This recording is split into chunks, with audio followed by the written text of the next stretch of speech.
hari ini tentang bahasa. Intinya sih cara ngomongnya kita gimana gitu ya. Saya sambil recording dulu bentar.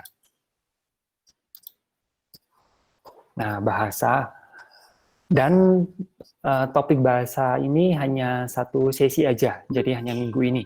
Minggu berikutnya kita udah beralih ke topik lain. Bahasa ini kalau dilihat sekilas ngapain sih kita kudu belajar lagi gitu ya. Padahal sudah jelas kita pakai sehari-hari, kok tiba-tiba disisipin sih di dalam mata kuliah critical thinking gitu. Nah, ternyata memang bahasa itu adalah sarana kita komunikasi, gimana kita ngomong, entah ngomong secara lisan ataupun tertulis gitu, di mana itulah sarana kita menyampaikan suatu maksud, termasuk maksud adalah bagaimana kita menyampaikan pemikiran kita. Jadi kalau bahasa kita tidak tepat, kita tidak menggunakan kalimat-kalimat, ucapan-ucapan kata-kata kita dengan tidak tepat, beda juga apa yang orang akan terima. Itulah kenapa topik bahasa harus disinggung di dalam critical thinking, pemikiran kritis. Seseorang tidak mungkin akan mampu menyuarakan, menyampaikan pemikiran kritisnya kalau bahasanya sendiri belepotan, gitu. Ya. Bahkan ketika seseorang itu berpikir kritis, sewajarnya dia pasti juga berpikir kritis, apakah apa yang saya ucapin, apa yang saya sampaikan, apa yang saya tulis, itu dimengerti oleh orang lain. Nah, itulah sebabnya kenapa bahasa cukup penting. Ya. Kalau kalian ada yang merasa, waduh saya bicara masih kurang jelas, sering belepotan, saya bilang A, saya nyampeinnya B, C, D, baru kemudian A. Atau saya nyampein A, saya ingin mengutarakan A, tetapi saya ngomongnya B, C, D, misalnya gitu ya. Nah, saya beritahu, kemampuan bisa berbahasa dengan baik, itu tentunya bisa dilatih. Ya, ada mungkin di antara kita yang bahasanya sudah jelas, strukturnya. Saya tergolong yang dulu itu bahasanya nggak terlalu jelas. Bukan nggak bisa melafalkan, ya. Maaf, jadi bukan istilahnya bahasanya nggak terlalu jelas. Ini kalau kita bicara dalam teori topik bahasa ini tergolong apa namanya vagueness yang barusan saya ucapin. Tidak clear, maksudnya gimana? Kalau pelafalan bisa jelas. Kita orang Indonesia biasanya karena dipengaruhi oleh bentuk pita suara ya, mungkin juga fisiologi mulut, kita biasanya bisa melafalkan pronunciation itu ya bisa melafalkan dengan baik suatu kata, suatu ucapan. Nah, tetapi yang saya maksud tadi adalah susunan kalimat, bentuk akhir dari apa yang diucapkan itu kadang nggak jelas.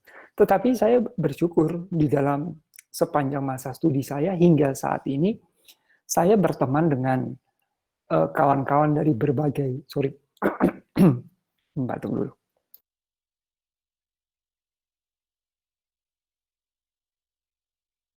Ya, berteman dengan orang dari berbagai latar belakang dan masing-masing punya keterbiasaan cara berbahasa yang beda-beda. Ya. Kalau kawan-kawan saya yang berasal dari Kalimantan, dahulu berdasarkan pengalaman saya, mereka berbahasa Indonesia itu dengan bagus. Ya. Kedua yang tergolong bagus itu teman-teman dari Sumatera. Ya. Ada juga kawan saya yang dari Medan, dari Rantau Prapat dulu, dari apa, itu ada yang bahkan kesulitan berbahasa Indonesia dengan baik. Tetapi kalau yang bagus-bagus sekali juga ada. Ya. Saya ingat dulu kawan-kawan saya ada yang teman-teman keturunan Tionghoa, saya juga keturunan Tionghoa, tetapi mereka ternyata di tempat mereka itu jarang menggunakan bahasa Indonesia. Lebih sering bahasa daerah dan kemudian biasanya bahasa Hokkien atau yang lain. Nah itu ketika berbicara ya agak sulit juga, tetapi kita semua memaknai itu sebagai hal yang beragam, hal yang menarik. Dan masing-masing menyadari bahwa oke, saya ternyata di dalam keterbiasaan saya ngomong dengan cara gini, nggak semua teman bisa mengikuti.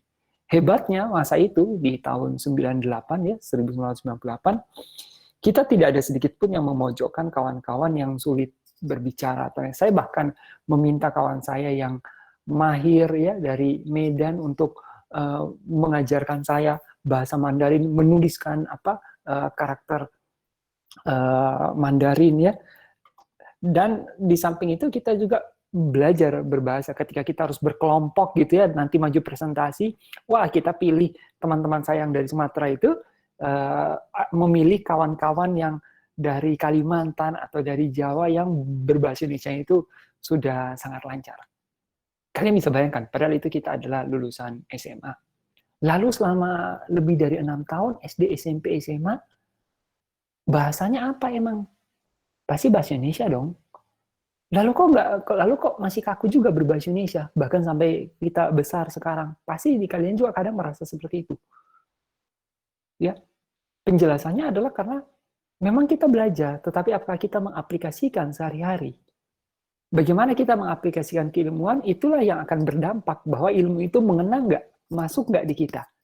Kalau kita hanya sekedar belajar, tahu, hafal, bisa kalau ditanya bisa mengucapkan kembali, bisa mengingat. Tapi pernah nggak kita praktek untuk ke diri kita sendiri? Nah, kalau jarang, maka akan jarang juga, akan tidak lancar juga gitu. Ya. Dulu saya besar di Ambon, ini sekedar cerita aja. Saya tentunya punya bahasa dan logat bahasa Ambon. Sorry, bukan bahasa Ambon. Logat Ambon begitu. Ya. Tata cara bicara kami yang disingkat-singkat juga beda. Ketika saya pindah ke Makassar, bersekolah di Makassar selama beberapa tahun, logat yang digunakan beda juga. Ya. Kemudian dari situ pindah ke Jakarta, pindah ke Yogyakarta, beda lagi logat-logat yang dipakai. Ya, saya setiap kali berpindah ke suatu daerah, selalu ada suatu kecenderungan, rasa ketertarikan untuk mempelajari bahasa lokal setempat karena dipengaruhi oleh keseharian orang-orang yang saya jumpai yang mereka berbahasanya apa. Gitu. Contoh ketika di Yogyakarta, saya juga lihat bagus ya kalau orang bisa bahasa Jawa, meskipun tingkatan bahasa Jawa di Yogyakarta itu ada beberapa tingkatan dari yang kasar sampai halus lah, yang biasanya aja lah. Biasa dibilang Jawa ngoko gitu ya. Nah, juga pengen gitu. Tetapi ketika saya pindah dari daerah tersebut, tidak relevan lagi saya menggunakan bahasa itu. Ya. Sehingga makin ke sini saya ketika di Bandung saya pun tidak terlalu belajar bahasa Sunda sampai gimana banget ya.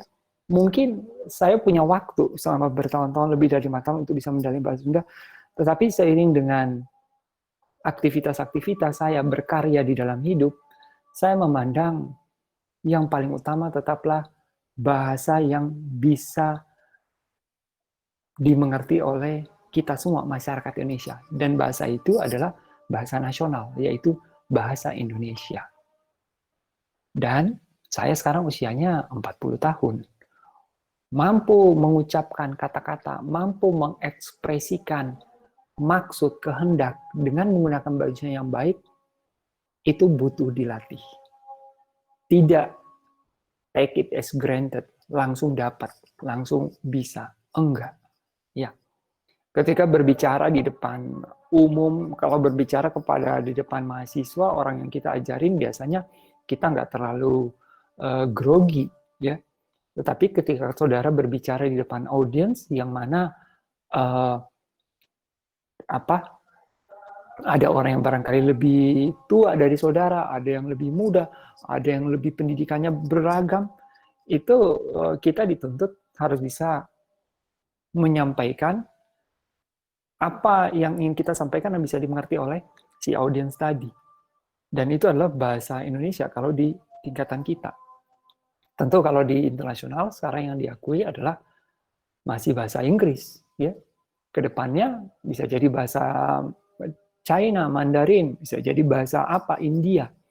Intinya apapun bahasa itu, saudara harus bisa menyesuaikan dan menyadari bahwa kemampuan berbahasa yang tepat itu akan menunjang terhadap tercapainya tujuan komunikasi, termasuk berpikir kritis, gitu.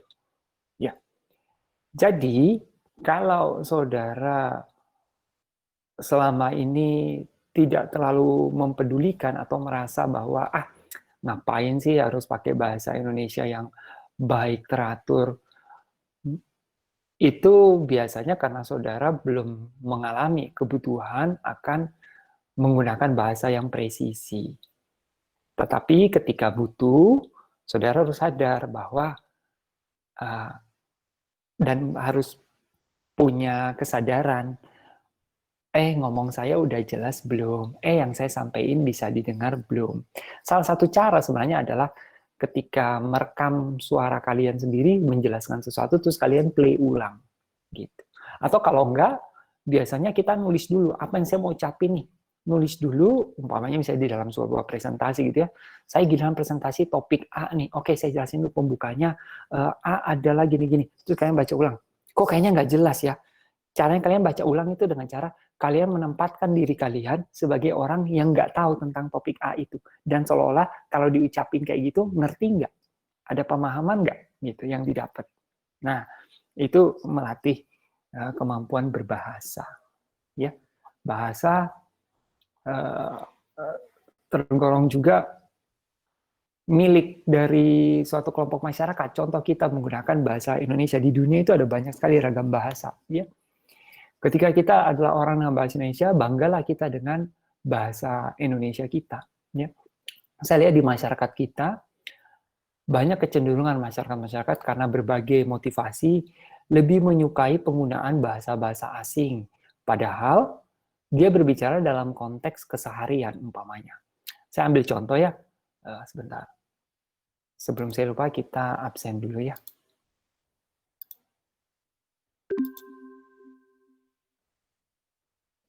Share screen.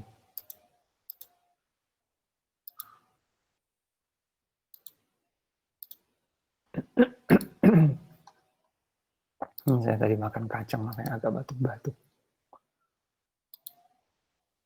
Oke, share screen saya udah bisa kelihatan. Ya, silakan di-scan. Bentar, HP saya tadi mana ya?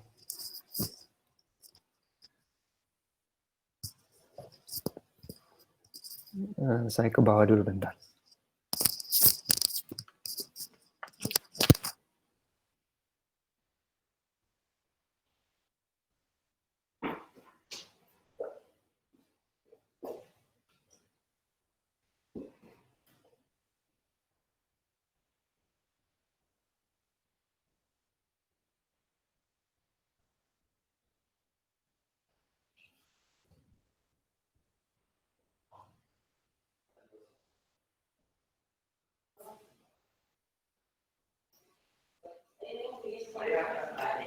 Iya, saya nggak terlalu.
Oke.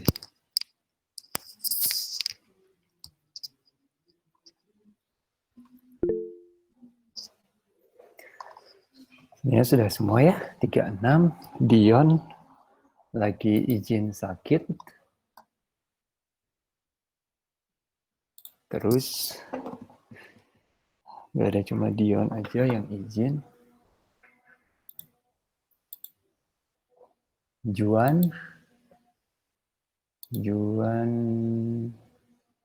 Sherina, tapi udah berhasil kayaknya ya. Juan Wilson, nggak ada.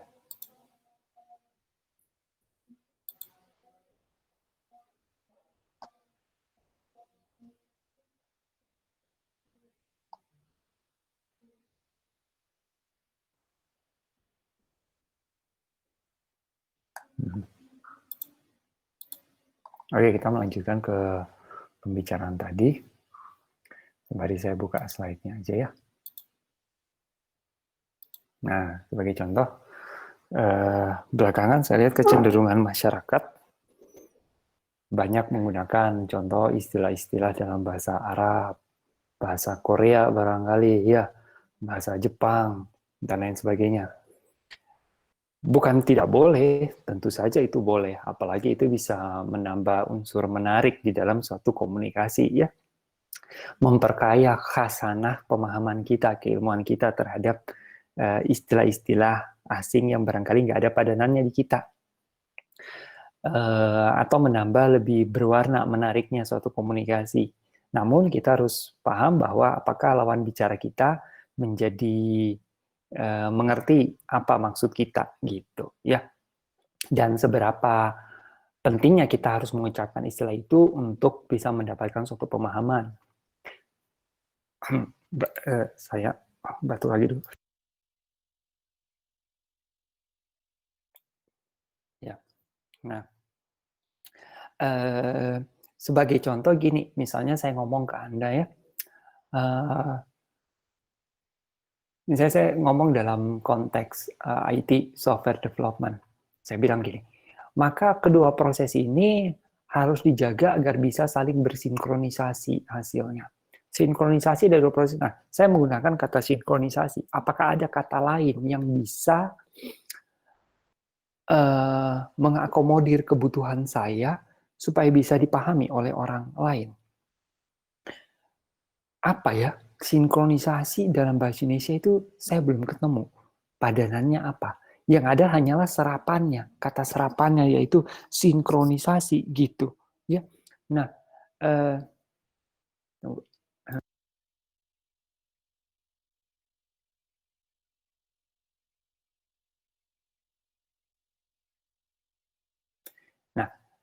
oke, kita lanjut.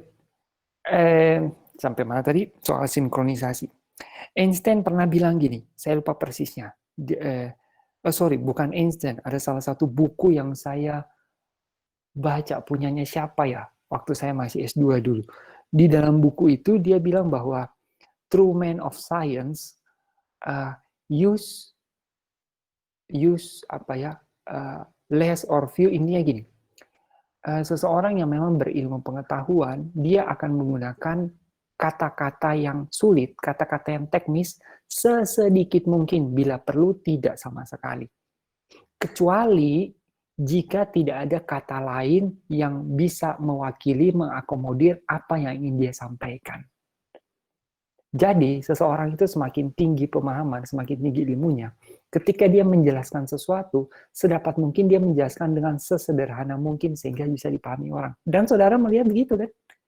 Kadang saudara ketemu seorang profesor, seorang doktor, seorang pakar yang sudah puluhan tahun berkecimpung, belasan tahun berkecimpung dalam bidangnya, ketika dia ngejelasin sesuatu yang penuh dengan istilah-istilah jargon, high-tech, dia bisa menerangkannya dalam bentuk sederhana yang barangkali dalam waktu 1 menit, 45 detik, kita jadi punya pegangan, grasp.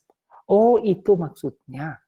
Memang lebih rinci, lebih detil lagi ketika digali, yaitu butuh sesi diskusi lebih panjang, butuh pembelajaran berbulan-bulan, bertahun. Tetapi dia bisa menyampaikan dulu maknanya, apa ini? Gitu.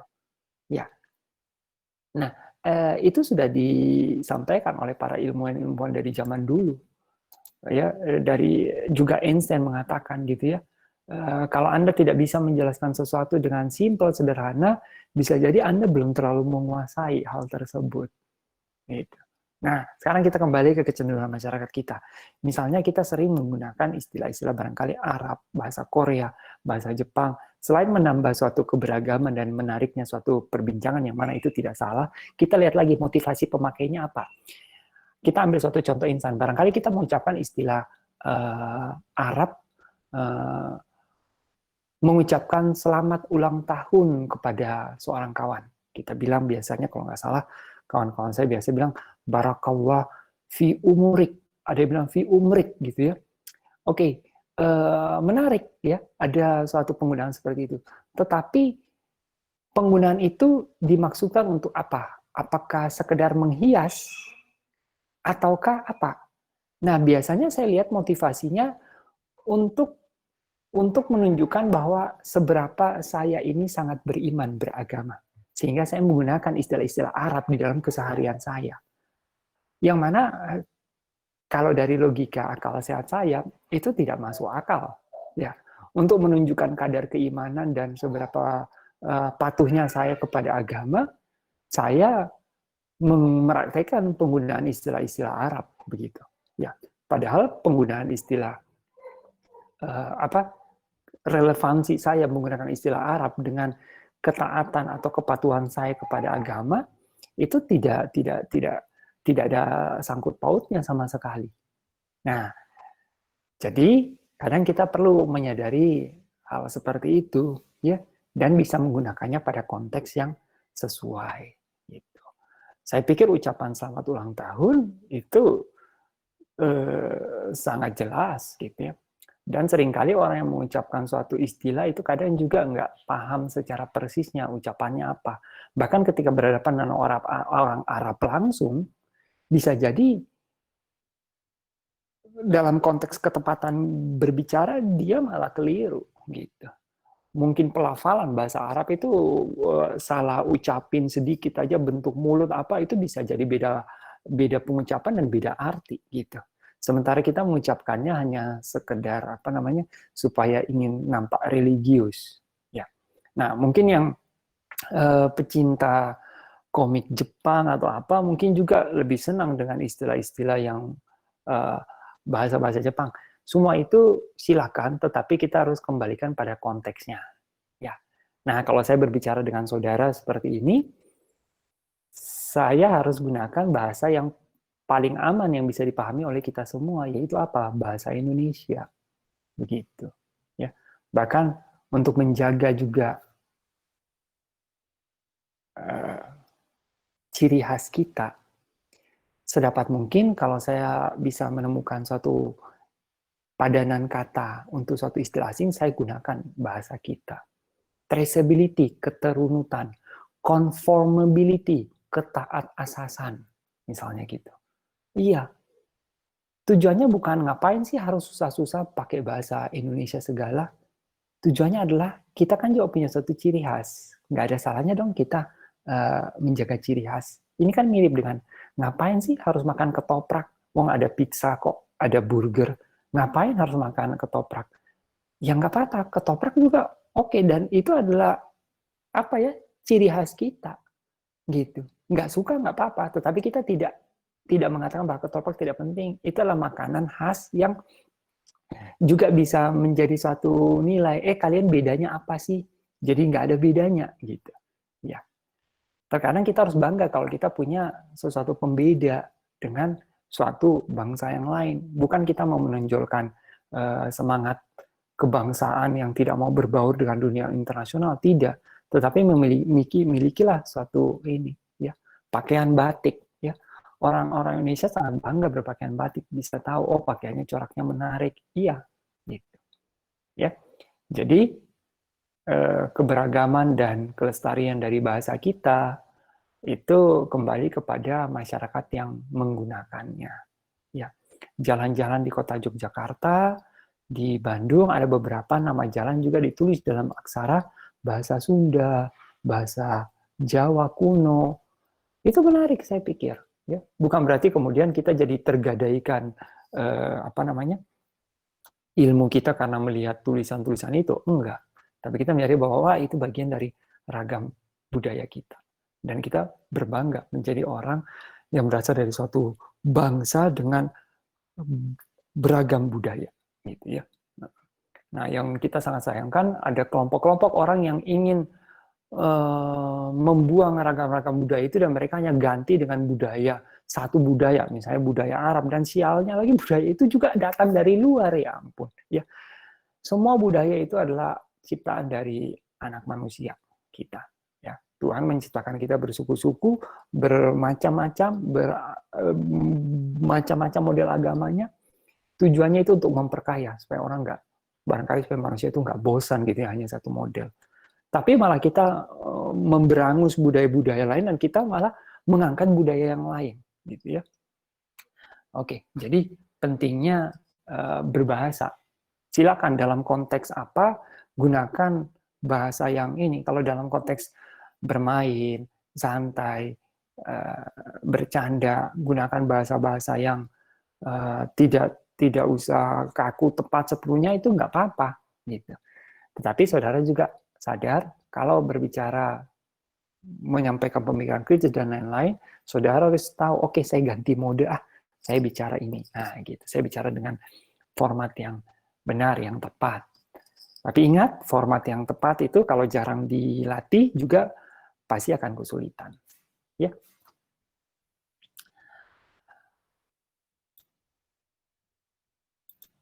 Persepsi juga ya mempengaruhi. Makanya kadang itu orang yang cukup memiliki interpersonal skill yang baik, dia kadang itu bisa menempatkan dirinya pada suatu sudut pandang, pada suatu posisi tertentu. Dia tidak selalu hanya menggunakan sudut pandangnya dia. Gitu. Kadang dia coba menempatkan dirinya, apa jadinya kalau saya berada di posisinya dia ya? Apa jadinya kalau saya ada di tempatnya dia ya? Apa pemikiran saya? Apa yang akan saya alami misalnya? Nah, itu adalah satu contoh kecerdasan yang bukti sebagai bahwa suatu keilmuan itu berkembang di pribadi seseorang. Ya. Terus ada sedikit koreksi nih di slide ke-8. Kalau saudara lihat, ini kan saya ada sebutin nih kayak gini ya. Ketidakjelasan mengakibatkan terbaginya sesuatu hal dalam 3 kelompok, yaitu kelompok yang mana berlaku apa ucapan yang disampaikan, kelompok kedua yang sama sekali tidak berlaku, dan kelompok ketiga yang antaranya abu-abu. Terus saya gambarkan pakai 3 lingkaran ini. Menurut Anda benar nggak 3 lingkaran ini? Benar? Kurang tepat. Iya, tidak benar. Harusnya berapa, Adit? Harusnya, saya rasa 2 lingkaran saya cukup, Pak. Betul, harusnya 2 lingkaran aja. Jadi, tunggu, mana itunya? Nah, bisa dicoret-coret nggak ya ini? Nggak bisa. Jadi, gini deh, lingkaran yang atas itu sebenarnya nggak usah dipakai. Ya, cukup yang bawah kiri kanan aja. Area kiri ini yang misalnya poin 1, poin 2 itu yang sebelah kanan, terus yang antara keduanya itu yang irisannya. Jadi nggak pakai yang ketiga ini, gitu. Ya. Jadi di situ kekeliruannya ya. Cuma saya udah nggak sempat lagi, harus rekam ulang khusus sesi itu gitu ya. Nantilah diperbaiki. Terus kita lihat ya, jadi penjelasan yang di bagian sini, ini sebenarnya sudah bukan bagian dari yang atas ini, 1, 2, 3, ini kelanjutan aja. Nah, dikatakan secara filosofis, secara pemikiran nih, semua kata itu pasti ada ketidakjelasannya kok pada ukuran tertentu, pada tingkatan tertentu. Ya. Nah, tinggal harus disesuaikan dengan konteks. Gitu. Contoh kita lihat yang paling kanan dulu nih, yang paling nggak memiliki yang memiliki ketepatan hampir sempurna, ya. Lagi-lagi biasa bilangan matematika. Saya pernah ya di mata kuliah apa tuh ajarin ke kalian bahwa bahasa matematika adalah bahasa yang paling universal, gitu ya. Saking universalnya, saya pernah baca di mana itu dikatakan kalau Anda ketemu alien dari planet lain, kalau Anda mau ngetes apakah alien ini bisa komunikasi dengan Anda, bisa sama-sama paham nggak, Anda ngetes secara matematika, gitu. Maksudnya gini, Anda tahu nggak? Kita di bumi meyakini 1+1 sama dengan 2. Kira-kira di planet lain, asalkan masih alam semesta ini, kita nggak usah bicara apa dunia paralel atau apa, nggak usah terlalu jauh ke sana deh. Ya, anggaplah di dalam alam semesta kita ini ada makhluk cerdas lainnya yang katakanlah suatu waktu kita ketemu, gitu ya. Dan mereka juga punya kemajuan ilmu pengetahuan teknologi sehingga bisa menjelajah ke keluar planet tempatnya dia tinggal. Kira-kira kalau Anda ketemu dengan mereka, mereka juga tahu nggak bahwa 1+1 itu sama dengan 2? Kira-kira mereka tahu nggak bahwa 2 tambah 3 kurang 1 itu sama dengan 4? Pasti tahu. Karena itu suatu hukum alam yang berlaku di mana-mana. Ya. Ketika ada sebuah benda langit bergerak dari kanan ke kiri, sekarang dia masih di posisi agak kanan.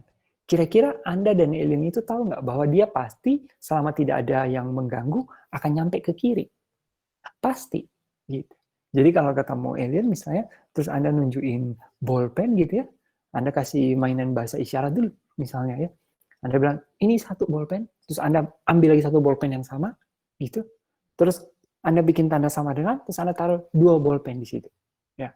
Nah, terus Anda demokan apel. Anda taruh apel di situ, Anda taruh apel lagi situ, apel tambah apel, terus sama dengan, terus Anda minta alien yang beri jawaban di sebelahnya.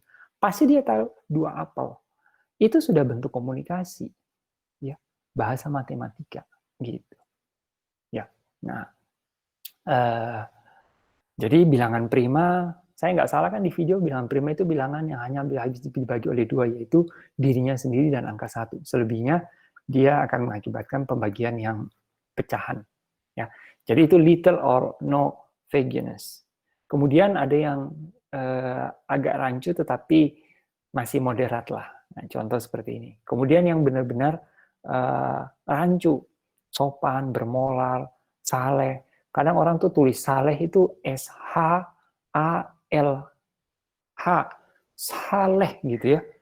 Atau soleh. Menurut Anda yang benarnya apa? Pernah nggak di bahasa Indonesia di bangku sekolah dulu belajar? Tulisan saleh yang tepat adalah seperti ini. Bukan yang pakai H di depannya. Itu pelafalan Arab pakai kata huruf short gitu ya. Nah itu SH gitu. Ya. Mereka nggak sadar bahwa secara Indonesia itu tulisannya itu nggak pakai H itu. Kata itu sudah diserap. Pengucapannya silakan gitu. Ya. Nah kalau pakai pengucapan ala Arab begitu. Nah, ini kayak sopan moral, kita bisa lihat kenapa extremely vague, karena tidak ada satu batasan yang jelas. Atau mungkin ada satu batasan jelas, tapi hanya berlaku lokal di suatu kelompok masyarakat saja, tidak sepenuhnya berlaku secara umum. Kalau tidak sepenuhnya berlaku secara umum, maka kita harus sesuaikan juga bagaimana cara kita berbahasa. Kalau kita berbahasa dengan banyak orang-orang yang beda dari kelompok masyarakat tadi, kita tidak bisa menggunakan istilah yang terlalu extremely vague itu, tidak jelas. Tapi kalau kita berbicara pada kelompok masyarakat yang menganut apa istilahnya kesopanan yang kita maksud, ya bisa aja itu Anda menggunakan istilah-istilah ini gitu. Contoh sopan. Kalau kita di Indonesia barangkali apa memberikan barang dengan tangan kiri itu dianggap tidak sopan gitu ya. Nah, kenapa dianggap tidak sopan? Nggak tahu, mungkin ada banyak pengaruh ya, tapi setahu saya salah satu pengaruhnya adalah dari budaya agama Islam. Koreksi jika saya keliru. Ya. Kita berbicara di sini bukan dalam maksud memojokkan ya, saya sendiri beragama Islam. Kita berbicara di sini dalam ranah forum pendidikan, ada yang kurang, ada yang kita keliru, kita boleh komunikasi. Di dalam agama Islam yang barangkali dipengaruhi oleh budaya Arab, disebutkan bahwa yang kanan biasanya lebih baik daripada yang kiri. Ya, sehingga ketika memberikan sesuatu, berilah dengan tangan kanan, jangan dengan tangan kiri. Misalnya gitu. Ketika orang Islam melakukan wudhu, dia akan mendahulukan bagian tubuh sebelah kanan, baru kemudian bagian tubuh sebelah kiri. kita tidak akan membahas lebih lanjut dari unsur agama dan lain-lain. Tetapi bagi sebagian masyarakat kelompok lain di dunia, mereka punya pemikiran yang juga tidak bisa kita salahkan. Dia bilang, kenapa Tuhan harus menciptakan yang kanan lebih mulia daripada yang kiri? Kalau gitu kenapa Tuhan nggak tiadakan saja tangan kiri? Kenapa Tuhan nggak hanya mengadakan saja tangan kanan?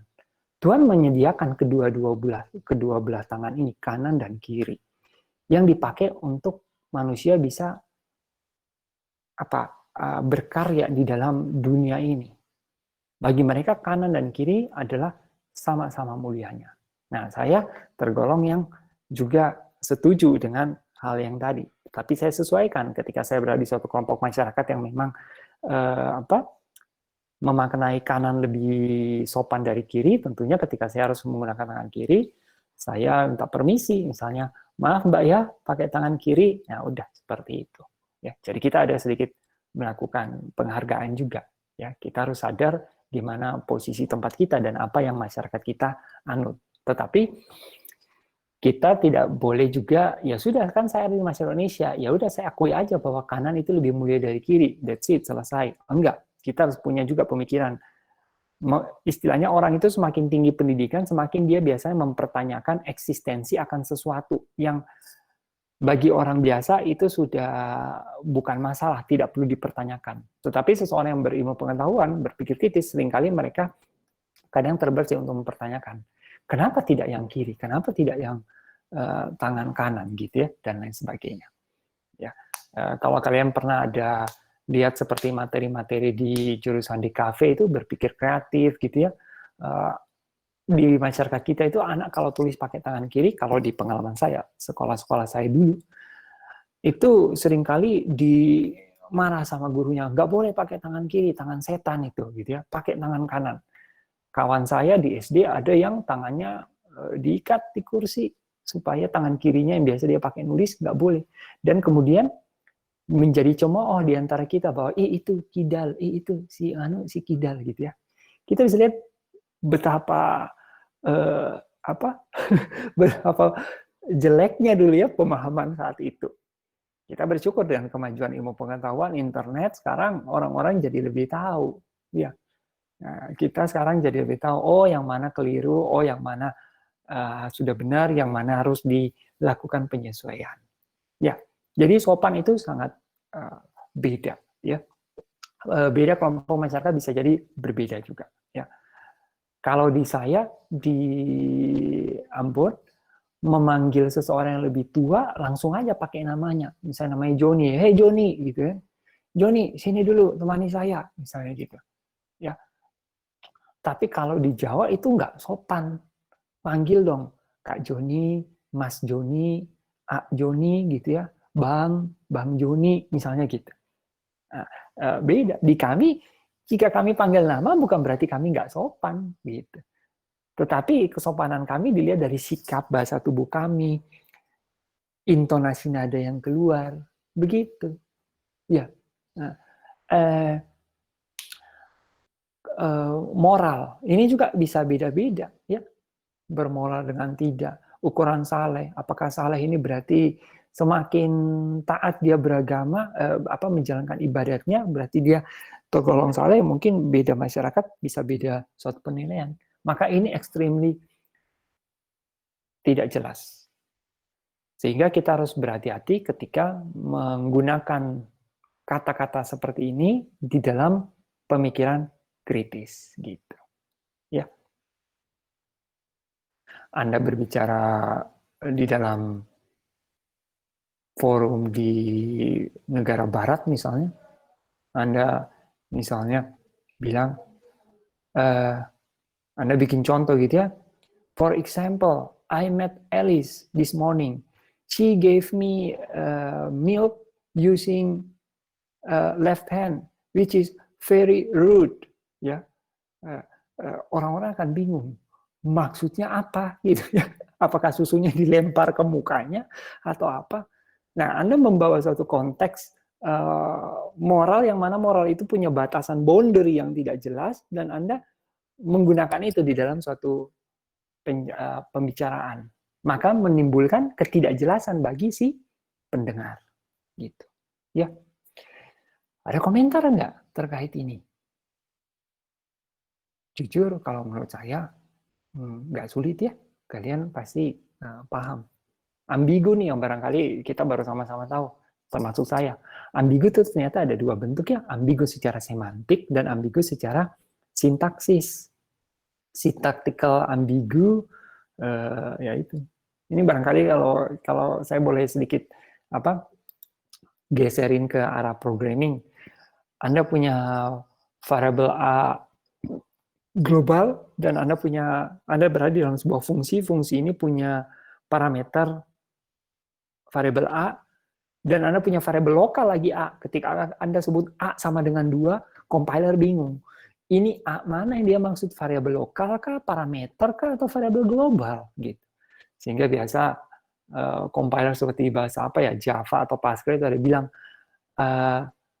variable A is ambiguous gitu ya. Nah, terus Anda harus bilang oke, kalau yang variable global harus pakai apa kayak di depannya this titik atau apa seperti itu. Ya. Nah, terus ada semantic ambiguity ya. Ini istilah yang secara makna tuh bisa ambigu gitu ya. Nah, contohnya saya pikir banyak. Nah, kalau kalian lihat di Classroom, saya ada posting Undang-Undang ITE. Nah, boleh nih, ini saya kira contoh yang bagus sekali. Anda tahu tentang persoalan-persoalan undang ITE yang sering menjadi kontroversi? Kira-kira tentang apanya tuh? Coba saya tanyakan saya disable kamera saya dulu ya. Ke Miguel Thomas. Iya, Pak. Sebenarnya undang-undang ITE yang selama ini kamu dengar, sepengetahuanmu aja, undang-undang ITE itu biasa banyak dipersoalkan karena kenapa sih? Biasanya kalau yang pernah saya dengar sih yang maaf, istilahnya mungkin pasal karet itu ya, Pak. Iya, betul. Jadi kurang jelasnya pasal dari UU ITE-nya itu, jadi bersifat terlalu umum kayak gitu sih. Betul sekali, Miguel. Iya, ada yang punya pendapat lain. Atau coba saya tanya, Sherina. Ya, Sherina, kalau tadi Miguel bilang pasal karet, pemahamanmu tentang karet itu apa dalam konteks ini? Tentang pasal karet, Kak. Apakah betul? Apakah dia sedang membahas karet sebagai hasil budidaya alam? Ya, karet yang bisa digunakan sebagai pengikat apa atau kebutuhan lain atau apa? Mana ya? Atau kenapa dibilang pasal karet? Kan kalau bentar Pak, saya takut salah pengertian juga pasal karet yang kurang yang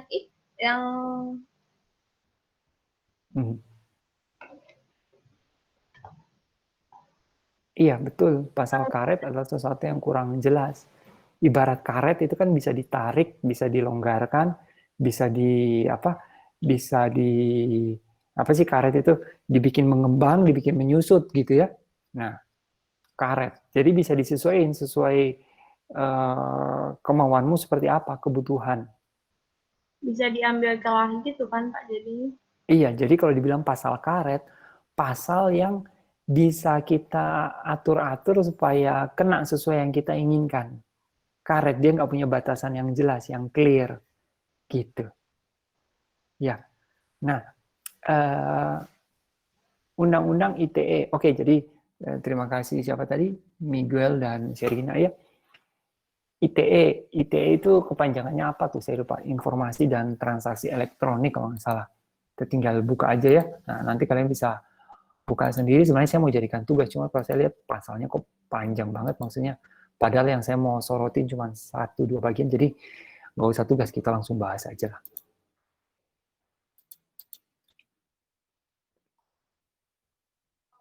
Halaman berapa nih? 15. Ya. ITE, Informasi dan Transaksi Elektronik. Ini sebenarnya bagian dari undang-undang. Jadi ada banyak undang-undang ya. Undang-undang yang berlaku di negara kita. Salah satunya ada nomor 11. Jadi ada nomor 10, ada nomor 9, ada nomor lain-lain. yang menyangkut dengan penyebaran informasi menggunakan teknologi itu ada dibahas di nomor 11 tahun 2008. Ada kemudian nanti direvisi yang terbaru di tahun 2016. Nah, jadi ini tuh ada banyak undang-undang nomor 11 itu nggak bahas cuma tentang yang tadi pasal karet. Pasal karet adalah salah satu pasal yang dipersoalkan di dalam undang-undang ini. Berarti kalau saya bilang salah satu pasal, berarti di dalam undang ini ada banyak pasal gitu. Ya. Kita langsung aja contoh pasal 1. Nah, bentar. Nah, atau kita lihat sekilas dulu deh, ya. Kalian lihat di sini ada dipakaikan ketentuan umum, ya. Di ketentuan umum ini kita antara si pembaca dengan si pembuat undang-undang, ini adalah upaya bagaimana si pembuat undang-undang menyamakan persepsi dulu terhadap suatu istilah-istilah. Maka contoh dia buka dengan kalimat gini, dalam undang-undang ini yang dimaksud dengan informasi elektronik adalah apa gitu. Satu atau sekumpulan data elektronik, termasuk tetapi tidak terbatas pada tulisan, suara, gambar, peta, rancangan video, bla bla bla bla, multimedia. Gitu ya. Nah, kode akses, simbol atau perforasi. Ini saya kurang tahu perforasinya apa. Nah, berarti kosakata saya untuk bahasa Indonesia masih kurang juga ini, harus saya cari tahu nih. Perforasi yang telah diolah yang memiliki arti atau dapat dipahami oleh orang yang mampu memahaminya. Biasanya kalau sudah jadi undang-undang, biasanya yang saya suka itu mereka punya definisi-definisi itu dibuat upayakan sejelas mungkin. Ya. Jadi kalian bisa belajar bagaimana cara menyusun kalimat-kalimat ya gitu. Jadi pasal 1 itu tentang ketentuan umum, dia membahas tentang apa istilah-istilah. Apa sih itu transaksi elektronik? Kalau tadi informasi elektronik, sekarang transaksi elektronik. Yaitu perbuatan hukum yang dilakukan dengan menggunakan komputer, jaringan komputer, dan atau media elektronik lainnya. Berarti harusnya dia mungkin ada bikin istilah dulu ya, elektronik itu sendiri apa? By the way, apa sih yang dimaksud dengan adalah perbuatan hukum? Berarti maksudnya kita bikin salah gitu ya? Kita bikin suatu tindakan kejahatan gitu ya menurut kalian? Enggak. Pakai kata hukum bukan berarti kita melakukan suatu kesalahan. Perbuatan hukum maksudnya perbuatan yang dilindungi oleh hukum. Perbuatan yang mana aktivitas itu bisa memiliki dampak hukum, punya kekuatan hukum. Sebagai contoh, kalau saya menjual barang kepada Anda, ya, kita nggak usah bicara elektronik dulu, dalam dunia nyata aja. Anda memberikan sejumlah uang kepada saya, misalnya 20.000, dan saya berikan Anda sebungkus nasi, oke? Itu sudah tergolong perbuatan hukum. Karena kenapa? Kita melakukan transaksi jual beli. Alat yang kita pakai salah satunya untuk itu selain nasi bungkus tadi adalah uang rupiah, yang mana uang itu diakui secara hukum di Indonesia dianggap sah, gitu. Jadi itu tergolong perbuatan hukum. Jika kemudian Anda buka nasi bungkus saya isinya batu bata atau daun, Anda bisa memperkarakan itu. Anda bisa bawa itu ke polisi, ya, sebagai pihak yang diminta untuk menegakkan hukum di negara kita. Anda bisa bilang bahwa saya telah membayar sejumlah uang, ya, untuk mendapatkan nasi bungkus. Polisi bilang, berapa uangmu? 20.000. Datang ke saya polisinya. Betul, sudah dibawa uang 20.000? Betul, gitu ya. Ada bukti misalnya. Satu lain hal.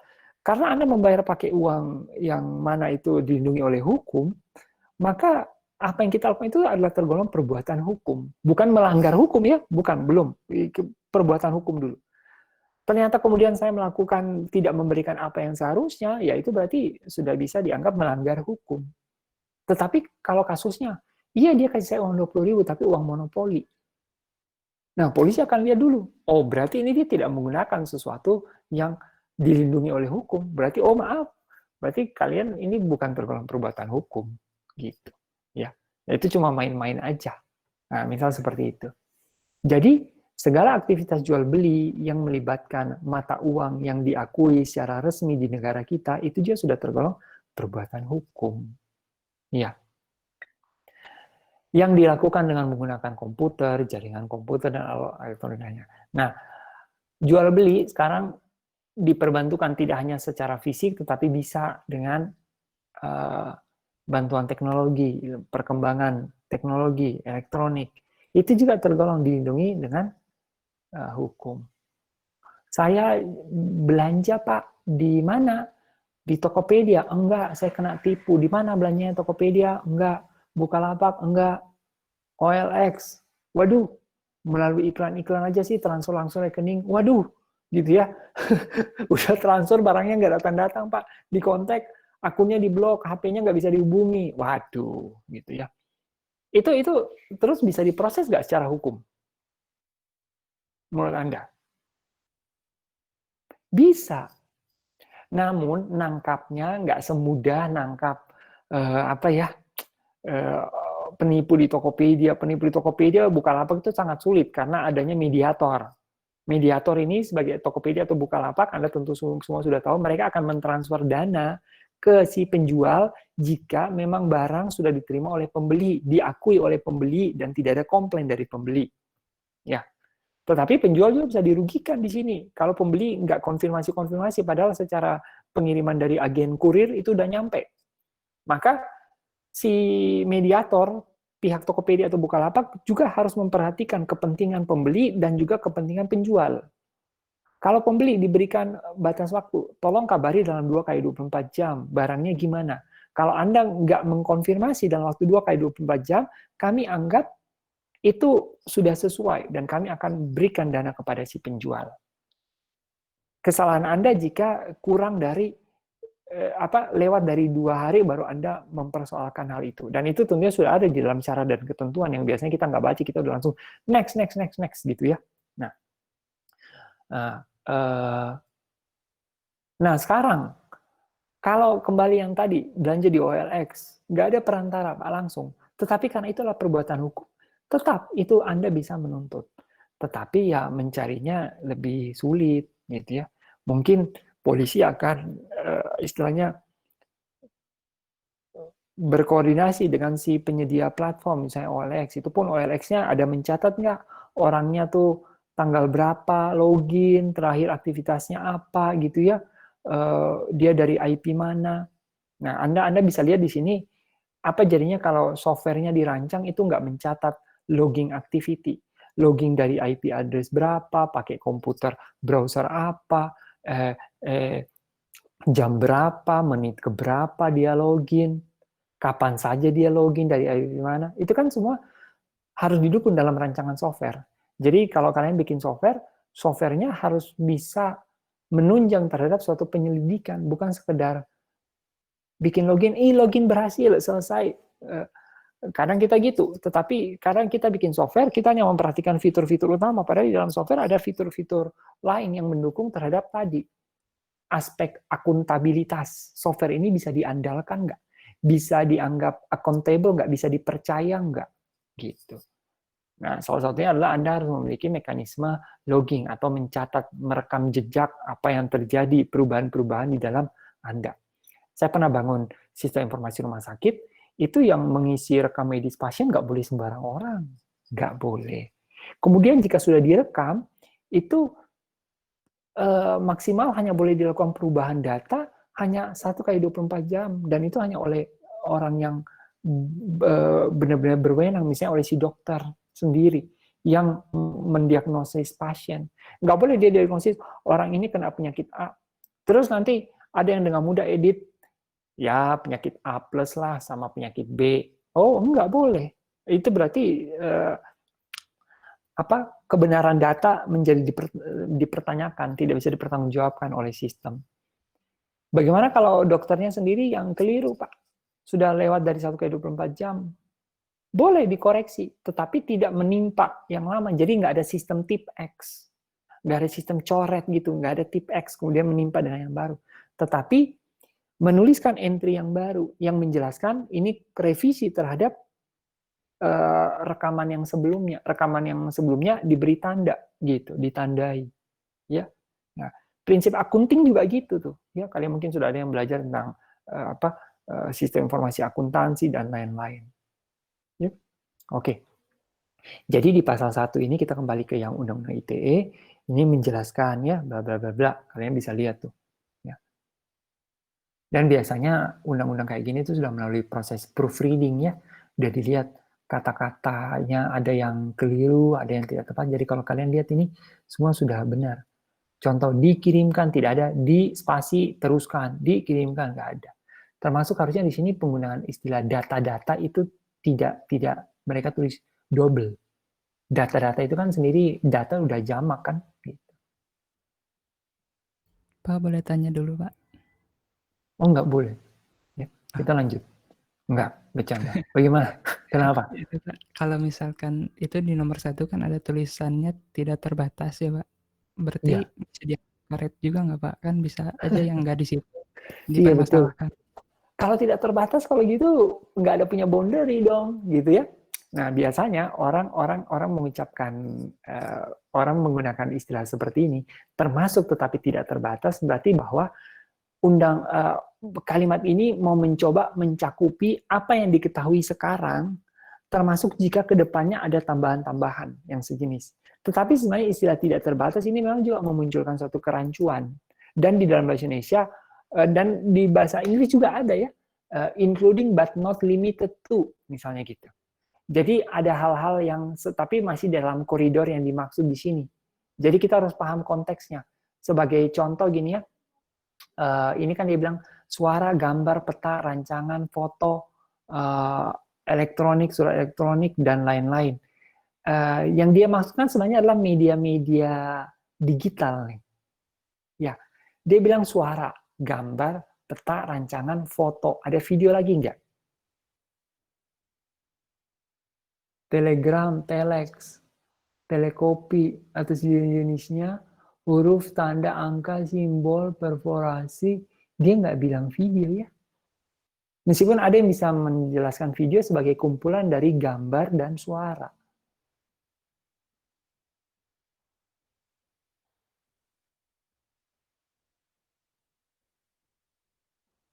Nah, anggaplah dia ada bilang video. Ketika orang bilang, kalau GIF bagaimana? File GIF. GIF itu semacam satu animasi sederhana. Mau dibilang gambar, dia nggak menetap, dia nggak statik. Mau dibilang video, kadang nggak ada suaranya. Gitu ya. Nah, maka ini kadang yang ingin dicapai oleh itu, termasuk GIF dan lain-lain. Makanya mereka biasa bilang tidak terbatas pada. Gitu juga kalau misalnya saya di dokumen kontrak proyek software gitu ya, saya ada tulis garansi. Nah, kalian di sini kayaknya ada yang ngambil mata kuliah MPPL juga ya, garansi. Saya bilang, garansi tidak meliputi, berarti kita nggak mau nanggung garansi. Garansi tidak meliputi kerusakan sistem yang terjadi oleh kesalahan pemakaian. Ya, yang meliputi tetapi tidak terbatas pada, misalnya ya, 1, salah input, 2, penyalahgunaan akses login gitu ya oleh karena kelalaian pengguna menjaga loginnya. 3, sengaja melakukan penginputan data yang salah gitu ya. 4, dengan sengaja memanipulasi data yang diinputkan gitu ya. Termasuk yang lain, kesalahan pengguna. 5, yang tidak termasuk tapi tidak meliputi, sebagai contoh, pakai komputer sambil minum jus atau kopi, terus tiba-tiba kopinya tumpah gitu di atas keyboard, keyboardnya korslet, ngetik sesuatu, keklik sesuatu gitu, save, terus dibilang, wah programnya nganu nih, salah nih, kontak programnya yang suruh benerin. Lah itu kelalaian Anda ketika menumpahkan minuman sehingga kepencet dan lain-lain gitu. Nah, kadang kita ingin mengcover hal seperti itu. Jadi kita bilang termasuk tapi tidak terbatas pada. Nah, tentunya di sini butuh dicermati bahwa dia lagi membahas apa. Jadi kita nggak boleh menggunakan istilah frase ini termasuk tapi tidak terbatas pada itu pada konteks yang bebas. Kita harus lihat kalau konteks ini dia mau menjelaskan informasi elektronik adalah satu atau sekumpulan data elektronik. Terus di sini dia berikan contohnya. Atau meliputi apa saja. Kalau tidak terbatas pada ini, selama itu masih ada kaitan dengan data elektronik, kita bisa anggap itu termasuk. Gitu. Nah, inilah yang kadang itu nggak bisa dipahami oleh orang-orang yang kalau mereka punya tingkat pendidikan itu nggak mencukupi. Tapi sebenarnya kalau menurut saya orang tingkatan lulusan SMA pun harusnya sudah bisa memahami. Ya, cuma di kita ya beragam, beda-beda kualitasnya. Sampai di sini dulu, barangkali itu bisa menjawab kepada siapa tadi yang tanya, Alexander ya? Iya Pak, betul. Daniel. Daniel. Betul. Makasih Pak. Oke, kalau ada yang punya pendapat lain boleh ya. Beberapa waktu yang lalu mungkin saudara ada tahu ya, ada sedikit apa namanya, sedikit apa ya, isu lah, sedikit apa, ricuh-ricuh gitu antara kampus UI Universitas Indonesia dengan seseorang petinggi dari partai PKS, Partai Keadilan Sejahtera. Anda tahu? Itu yang terkait dengan mereka mempersoalkan tentang mereka menuduh bahwa UI apa istilahnya mengajarkan seks bebas kepada para mahasiswa baru, gitu. Mungkin belum tahu ya. Jadi kalau saudara mau googling itu kata kuncinya tuh yang berbicara itu namanya Al-Muzammil. Kalau Anda mau googling Al-Muzammil, kayaknya bukan double A tapi double Z, double M, Al-Muzammil, UI Universitas Indonesia gitu ya, terus seks bebas. Nah, ini dia ya. Dan saudara bisa melihat videonya. Saran saya Anda harus lihat video dari Al-Muzammil langsung di channelnya dia.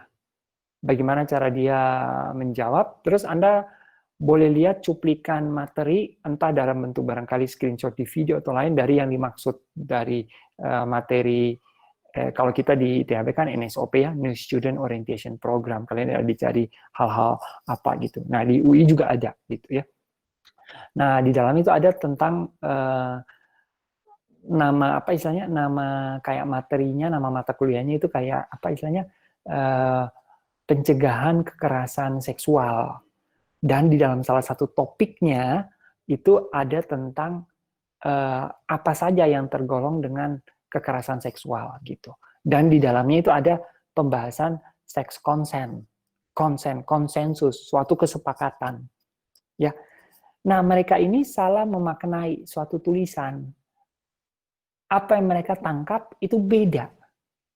Mereka tangkap bahwa berarti seks dengan persetujuan itu berarti boleh. Ini berarti kampus ngajarin boleh.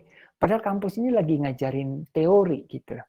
Ya, ibaratnya saya mengajarkan cara pembuatan nasi goreng. Oke, fungsi dari minyak di sini adalah sebagai suatu nasinya bisa bla bla bla bla gitu ya.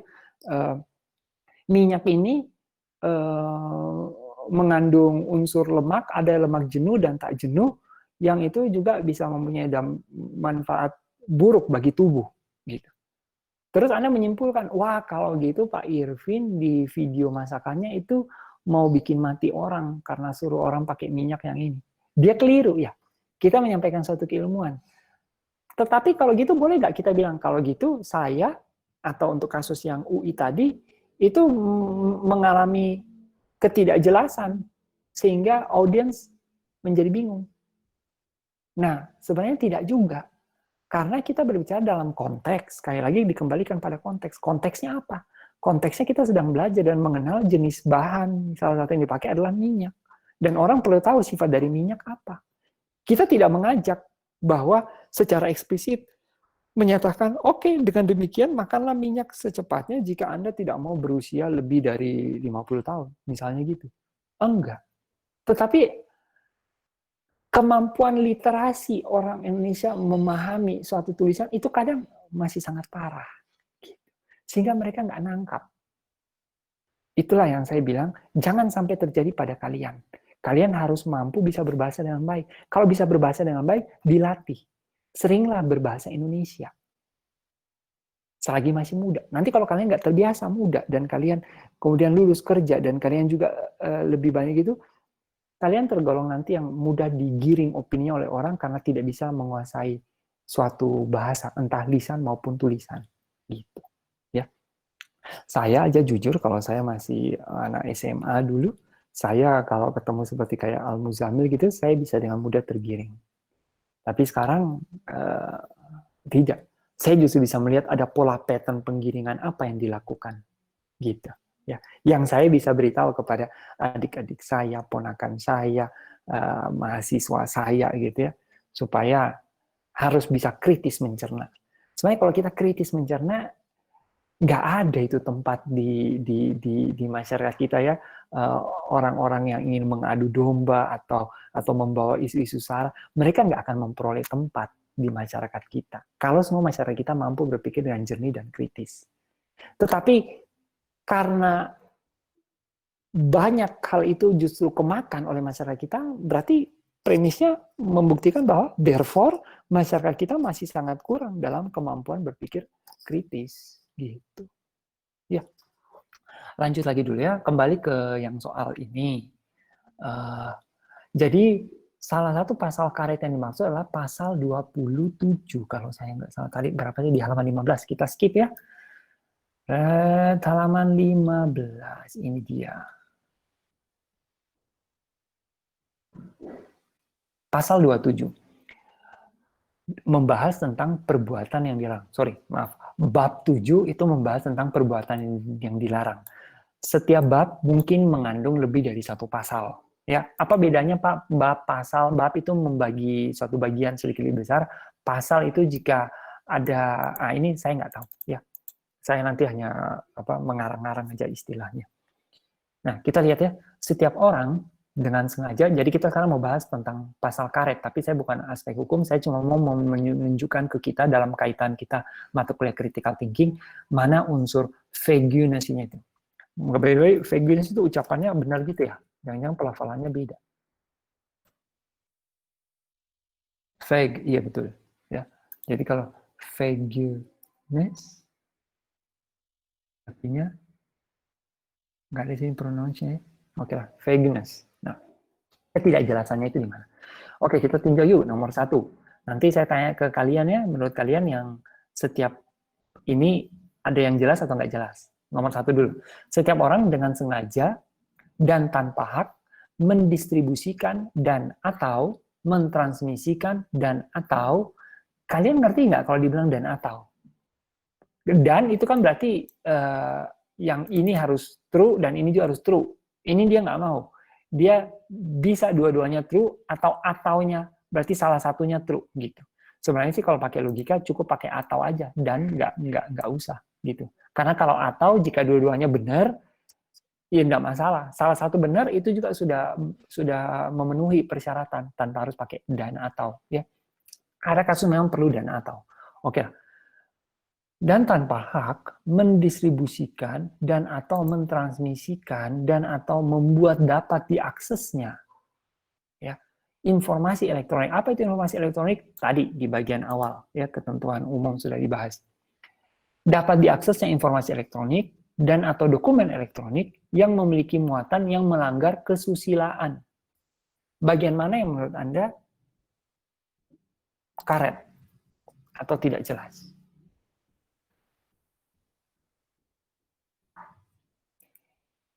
Ini. Kesusilaan ini apa? Iya nggak? Apakah orang pakai kerudung lengkap, tutup semua, hanya mata aja yang kelihatan, kayak ninja, berarti itu sopan. Sedangkan kalau orang pakai kebaya, pakai kemben, dibilang tidak sopan, itu melanggar kesusilaan. Rancu kan? Bingung. Nggak jelas. Apa nih kesusilaan? Orang Papua pakai koteka, kita bilang dia asusila. Gitu. Enggak. Iya. Nah, jadi ini karetnya. Kesusilaan di Indonesia itu dengan beragam budaya. Kita ini bukan satu ragam budaya, suku. Bukan. Kita ada banyak. Bukan cuma satu macam. Maka kesusilaan di kita tuh beda-beda. Bila perlu kesusilaan, kalau kita harus didata. Dan itu akan membutuhkan effort luar biasa. Didata semua suku yang ada di Indonesia. Aturan kesusilaan mana yang dimaksud. Enggak. Terkadang pembuat undang-undang ada sengaja membiarkan multi interpretasi seperti ini terbuka supaya mereka bisa gunakan untuk kasus-kasus yang seandainya untuk kepentingan mereka gitu. Ya. So di sini karetnya kesusilaan. Ini sudah susah kalau kita mulai bicara tentang tadi kesusilaan, agama, moralitas, kesopanan, ya. Nah. Berikutnya, setiap orang dengan sengaja dan tanpa hak, jadi dia nggak berhak nih, dia nyebar-nyebarin atau dia transmisikan sehingga satu dokumen tuh bisa diakses secara publik yang memiliki muatan perjudian.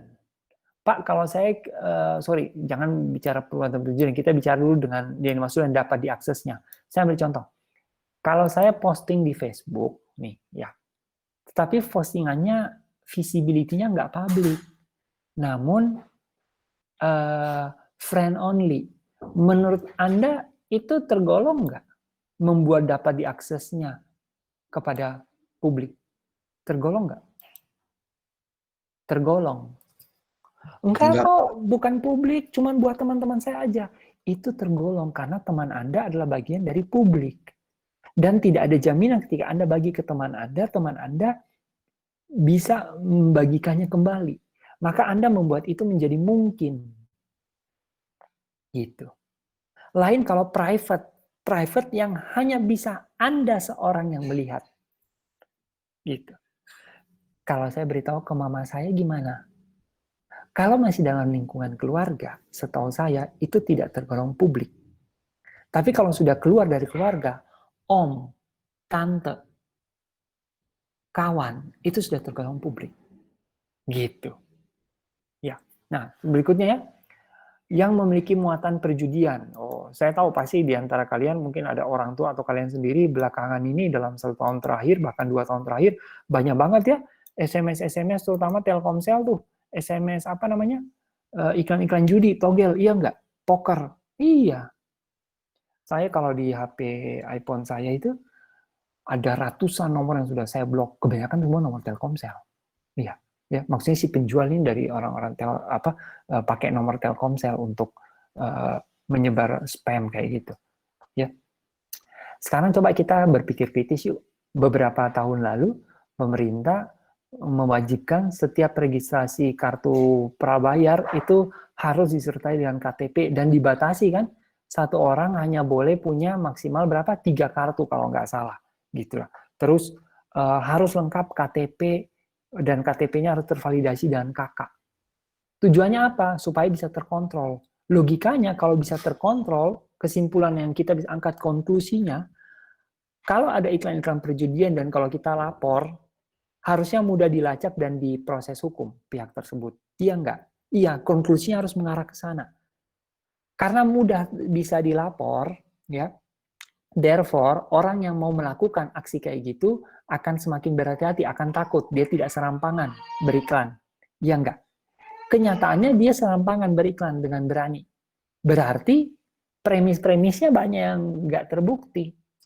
Bahwa ternyata dengan diperketatnya registrasi kartu prabayar, membuat apa istilahnya lebih terdata, ternyata tidak. Lebih terkontrol maksud saya, ternyata tidak. Sehingga itu hanya apa kalau gitu kita bilang, ya nggak ada, mungkin cuma sekedar aturan-aturan tapi nggak pernah ditegakkan gitu. Saya ada jualan sedikit frozen food, saya beli kartu prabayar, sampai sekarang saya belum registrasi masih bisa saya isi pulsa, sudah ada sebulanan 2 bulan lebih. Iya. Nah ini kita bisa lihat, makanya kenapa ikan-ikan judi apa merajalela gitu. Ya, padahal kalau dibilang mudah banget tuh. Pasti ada juga dong polisi yang pakai nomor pasca bayar, halo apa, ikut kena juga, ikut dapat iklan gitu loh, SMS.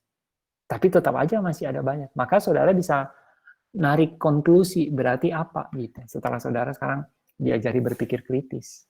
Ya, oke itu sedikit tentang perjudian. Ya.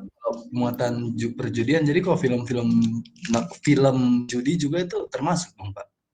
Oh enggak. Muatannya kalau film ya berarti muatan film, tetapi judul filmnya itu ada judi. Tetapi muatan maksudnya langsung kontennya itu mengajak kepada perjudian. Gitu. Oke, Nah, Pak. Pak, iya. tapi Ya. kalau misalnya kayak poker kan sekarang sudah jadi kayak olahraga. Itu gimana ya Pak jadinya? Hah, siapa bilang Yang poker soalnya olahraga? saya pernah lihat di Tapi oke. Hmm. eh, apa Fox Sport itu ada yang Ada poker. ada Iya, poker ya, Pak. betul. Itu Jadi oke. gimana? Tadi saya sekedar bereaksi doang gitu ya. Nah, ini di negara kita poker masih dianggap sebagai yang judi ilegal. Kecuali barangkali mainan game poker kali ya. Game poker cuma menang skor, koin gitu. Tetapi poker dalam artian jika menggunakan uang tunai melibatkan suatu keuntungan real, itu memang masih dilarang di negara kita.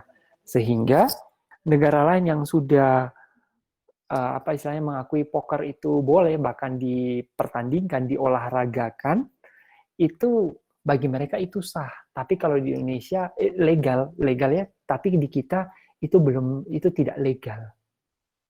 Jadi itu ilegal. So, perjudian di sini mereka sebut karena perjudian di Indonesia itu dari segi aspek hukum dilarang gitu. Iya boleh. Nah, in-game cash ini apa? Maksudnya uang tunai dalam game atau kasus game? Oh, oke. Nah. Gacha itu apa? Nah, terus? Iya. Nah, setahu saya dan menurut saya itu tidak tergolong karena itu hanya permainan. Gitu. Itu hanya permainan. Iya. Trading dalam bisnis trading atau maksudnya trading kembali ke dalam game itu, maksudnya trading di dalam game itu.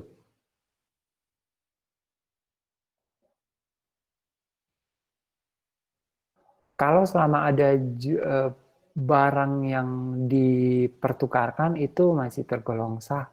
Misalnya saya punya kartu Yu-Gi-Oh nih, trading yuk. Saya punya Yu-Gi-Oh yang seri ini nih, yang unik banget nih gitu. Kamu mau nggak Budiman? Saya beli gitu ya, 5 juta misalnya gitu. Itu tidak tergolong perjudian.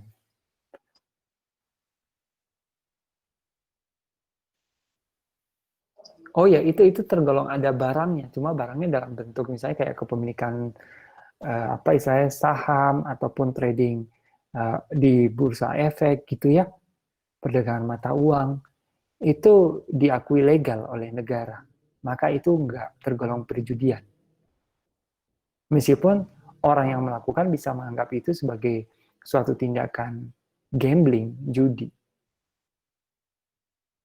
Sebenarnya judi atau tidak kan itu bisa dilihat kayak gini.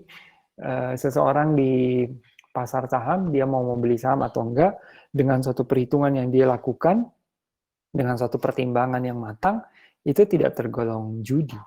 Judi ini tidak butuh suatu effort, mikir panjang, hanya berharap keberuntungan. Itu sebenarnya judi. Gitu. Sabung ayam, orang sabung ayam juga, sebenarnya dia pasti prepare dengan baik ayamnya ya, nggak mungkin ayam nggak terlatih. Jadi sebenarnya orang yang berjudi sekarang memiliki preparation, well prepared mereka gitu. Namun kepastiannya itu kadang sangat jauh dari harapan ini. Sebenarnya kalau orang pertarungan ayam itu sabung ayam itu tergolong judi nggak sih? Sebenarnya kayaknya itu bukan judi, itu kan ada preparationnya. Itu kan kayak orang bertinju juga kan, pasang taruhan, masang-masang taruhannya mungkin itu dilarang gitu ya. Entahlah, itu kayaknya kita harus lihat dari aspek hukum. So, sorry Budiman, nggak semuanya saya bisa jawab. Saya akui ada yang beberapa setelah saya ngomong ini, saya pikir menerawang lebih jauh. Ada yang saya nggak ngerti di situ. Dan itu menarik, kalau kalian memang mau cari tahu, kalian perlu explore itu. Betul. Oke, baguslah pertanyaan-pertanyaan kalian tadi sejauh ini? Ya. Silakan kalau ada pertanyaan lain sambil saya lanjutin lagi ya. Nomor 3 nih. Tunggu dulu, kita kuliah jam 11 kan? Jam 11, jam 12, jam 1. Sekarang udah mau jam 1 ya? Berarti udah mau habis ya? Oke. Kita percepat sedikit ya. Nah, setiap orang dengan sengaja dan tanpa hak mendistribusikan atau mentransmisikan bla bla bla muatan penghinaan dan atau pencemaran nama baik. Ini juga. Jadi ini juga karet. Nomor 3 ini karet. Ini juga karetnya di sini. Kalau ini perjudian masih oke lah. Ada aturan yang sudah ngatur judi itu apa saja. Sabung ayam, apa gitu. Ya. Anak kecil main kelereng, dibayar pakai uang menang kalah, saya nggak tahu itu judi atau enggak. Pernah ada kasus kayak gitulah. Ya. Saya lupa itu salah atau benar. Jadi kesusilaan di sini karet. Penghinaan atau pencemaran nama baik ini karet. Gitu ya. Kalau saya tulis, ada teman tulis di Facebook saya dengan bernada bercanda gitu, mention saya, Irvin, kayak monyet, saya gitu. Saya tersinggung, saya bisa kemudian mengaitkan dia ke sini. Kamu melakukan penghinaan dan pencemaran, penghinaan kepada saya, kamu mengatakan saya monyet. Padahal dia dalam konteks bercanda, disertai emoticon dan lain-lain. Sulit kan? Sulit. Gitu. Terus lagi, memiliki muatan pemerasan dan atau pengancaman. Ini barangkali bisa ya. Mana yang namanya ini, kalau berani muncul, saya bunuh, misalnya gitu. Itu hati-hati, itu ada muatan pengancaman. Gitu. Terus, setiap orang yang sengaja menyebarkan berita bohong dan menyesatkan yang mengakibatkan kerugian konsumen dan menyesatkan elektronik. Ini enggak terlalu karet. Berita bohong berarti ada ukuran. Misalnya dia mengatakan, Irvin pergi ke warung sebelah mengambil minuman nggak bayar, misalnya gitu ya. Setelah dikonfirmasi, di cross check di lapangan, oh Pak Irvin memang betul datang jam sekian ngambil minuman es jeruk, dilihat oleh si Budi dan Budi tidak melihat saya, Pak Irvin menyerahkan sejumlah uang karena Budi sudah ngasih uang, karena Pak Irvin udah ngasih uang tadi di awal. Ada yang tanya tadi kenapa? Kelas berikutnya udah dimulai, saya izin keluar dari Meet ya Pak. Iya, oke Adit, silakan. Bagi yang lain juga ada kelas berikutnya, silakan. Ada kelas soalnya. Oke ya, sekalianlah kita tutup. Jadi saudara bisa lihat ada pasal-pasal di sini yang bersifat karet. Kalau berita bohong menyesatkan, ini masih bisa ditelusuri, di cross check. Ya. Kemudian ini juga karet, kebencian terhadap atau permusuhan berdasarkan suku, agama, ras, dan antar golongan. Ini juga karet. Kapan orang tersinggung? Ya, ini sangat sulit. Oke. Nah, kemudian di sini ada kalau yang selanjutnya 2930 itu enggak terlalu. Jadi yang paling disoroti itu adalah pasal 27 dan 28. Yang mana kemudian kalau Anda lihat di classroom kita, itu ada saya upload juga yang revisinya, Undang-Undang Nomor 19 tahun 2016. Ini yang ditandatangani oleh Pak Jokowi. Tetapi masih ada pasal-pasal yang karet itu tidak kena perubahan, gitu. Ya, kalau mau nanti lihat. Jadi di dokumen yang satunya itu. Ya. Oke anak-anak, pas sekarang jam 1, absensi sudah semua ya. Dari saya itu. Jadi kita belum ada tugas, tapi kalau nggak salah masih ada tugas yang nanti akan dikumpulin hari Minggu ya. Oke. Silakan, ada pertanyaan lain?